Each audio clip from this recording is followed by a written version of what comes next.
name is Heather de Kok from Heather de Kok Floral Design. In the previous segments, I've been teaching you how to do some beautiful European hand ties. So I did one here quickly with some hydrangea. And again, we just made a nice small little hand tie. We cut them really short.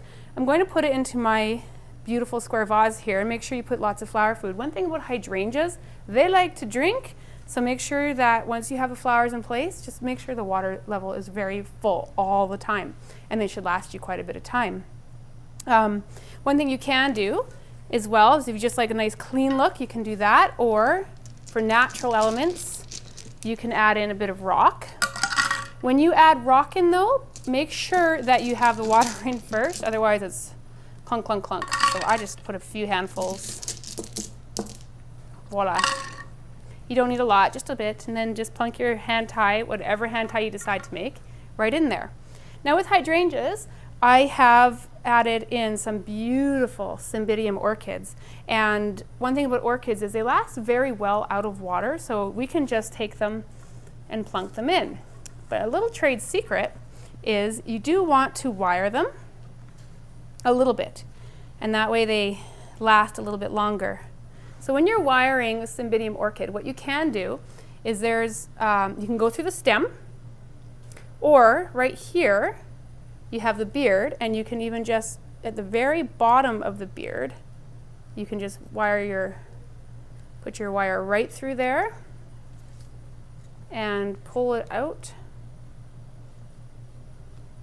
and sort of down, and you can weave it between these little petals here. And again, that'll just help it so it really won't come apart, especially for weddings and things like that. Because we would be very sad if anything fell apart at a wedding. That never makes the florists or the brides happy. So that's a little wiring technique. And we're just going to use our floral tape. Again, when you use floral tape, you want to tape it and pull at the same time. Pulling is what gives it that stickiness. And you don't need to go all the way down, just enough to seal that orchid off, and just trim it. And now it's ready to be inserted into your beautiful arrangement. I got a few done, just like a cooking show, where we're ready to go. There we are. It's absolutely looking gorgeous. Now you could either put one right on the top here, or if you want something different and modern, we have flax here, and this flax is very stiff, so it stands up very straight, and that's a beautiful look.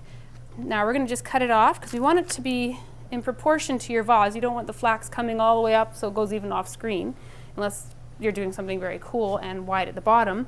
But we want it to be in proportion to the container that we're using. Just stick it right in. That's one piece. All right, so we're going to do another piece, but I'm going to do a little bit shorter than the other one.